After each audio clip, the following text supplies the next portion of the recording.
Hello, and welcome to this episode of The Diary of a Lawyer. And today I just want to briefly talk about the confronting the ties to slavery. Now that there seems to be discussions in the public domain around slavery reparations and its characterization by the United Nations as a crime against humanity, and how this discussion can proceed in a civilized manner to right the wrongs by all parties concerned.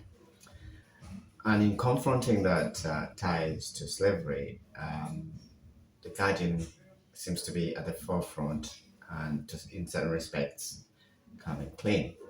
There has been public articles published in relation to this, and we'll be making reference to them from various public accounts in newspapers, such as the New York Times. And the Guardian runs a series of relation to abolitionist narrative of Manchester, and it's confronting with its beneficiary or ties, or being beneficiaries of slavery through one of its legacy founders or donors, or was to that effect. And it's kind of it's described as a kind of historical artifact that would be easy to miss, i.e., an old and fragile little book unearthed in the archives of the Derbyshire Record Office in the Eastern Midlands of England. And the book, A Commercial Ledger from 1822, holds the names of the slavers who ran cotton plantations on islands along the coast of Florida, Georgia, and South Carolina.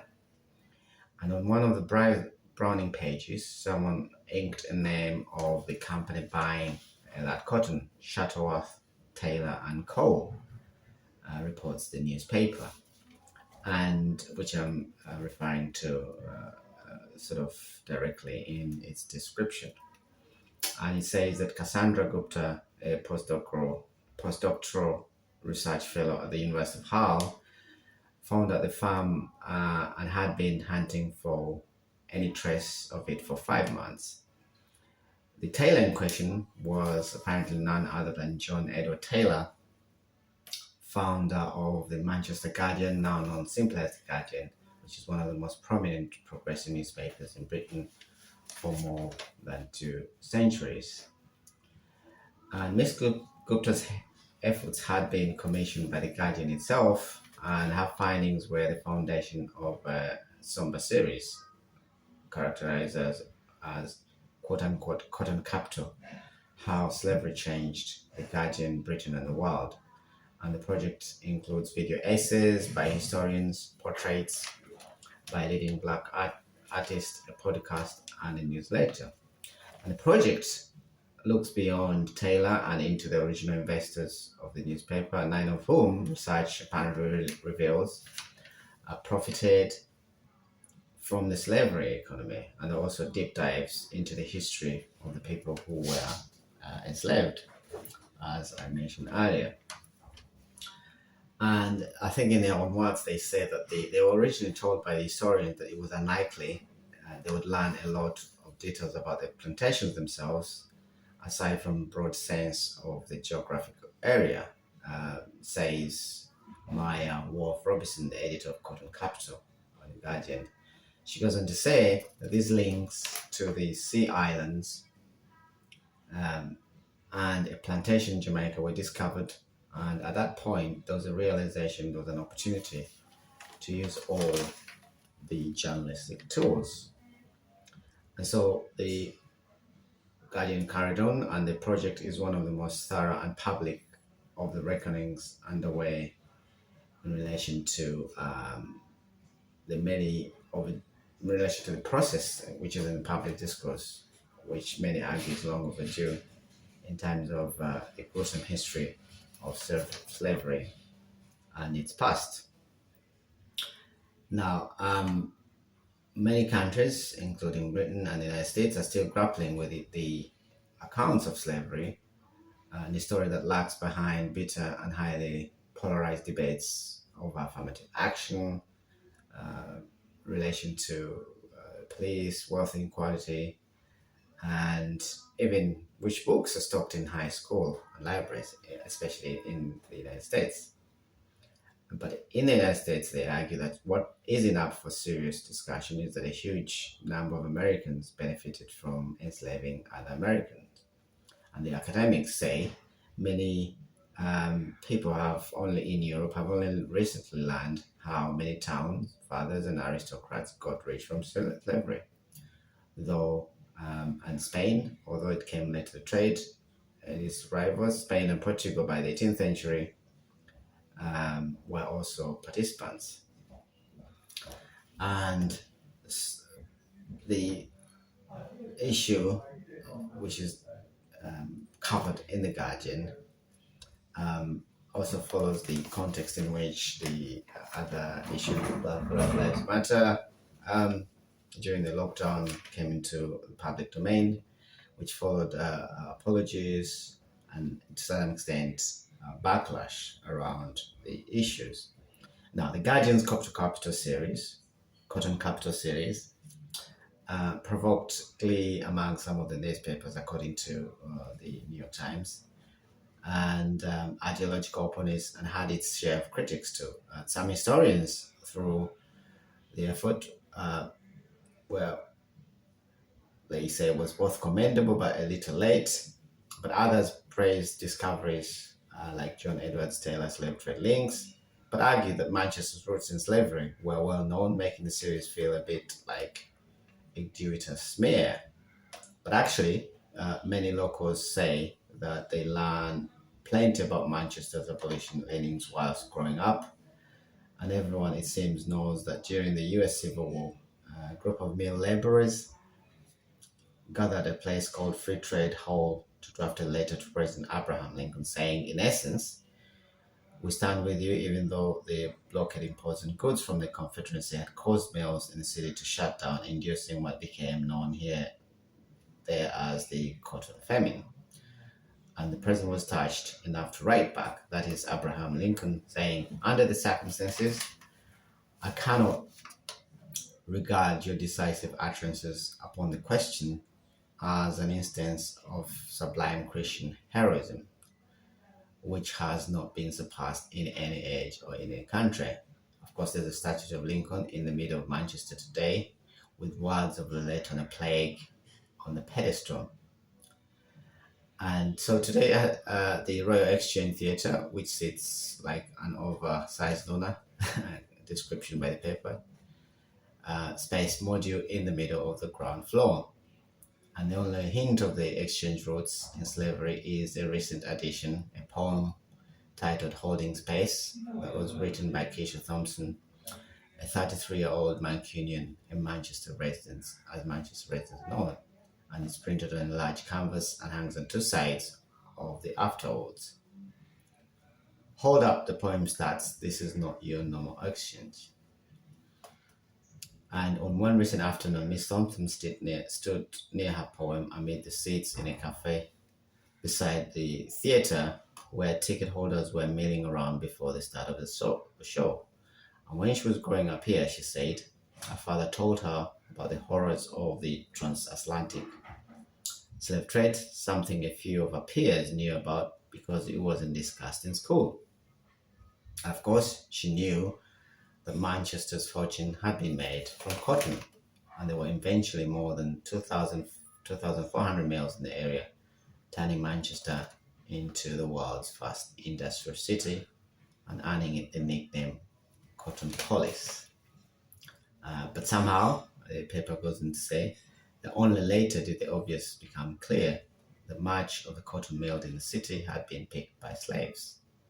And she's quoted as saying, I think because Manchester has a reputation as a city that pushed for abolition, she said, so there was this ability to say, sure, we're in the cotton industry, but we pushed against slavery. But what Miss Thompson and her classmate didn't learn in school, according to the paper, is that includes the exceptionally violent tale of plantation life in the colonies like Barbados, St. Kitts, and Jamaica. And the paper goes on to say that to quash the ever-present threat of revolt, punishment was said to be sadistic and frequent. And in Jamaica, new arrivals were also famished and overworked, that about half of them died within 2 or 3 years, said Vincent Brown, a history professor at Harvard. The crop, he says, was so profitable that high turnover in the lives of the enslaved was merely considered the cost of doing business, quote unquote, he wrote in an email. And so by the early 19th century, slave-grown cotton was the most lucrative cash crop on earth, and the south of the United States became its leading exporter. And much of that cotton landed in ports in London, Bristol, Liverpool, where it was offloaded and sent to mills. And this is where Manchester comes in. Before cotton, it had been a tiny provincial town. And if you had told a Mancunian walking the street in 1780 that this place would be known as the second city of England, he or she would have laughed at you, said Natalie Zacek, senior lecturer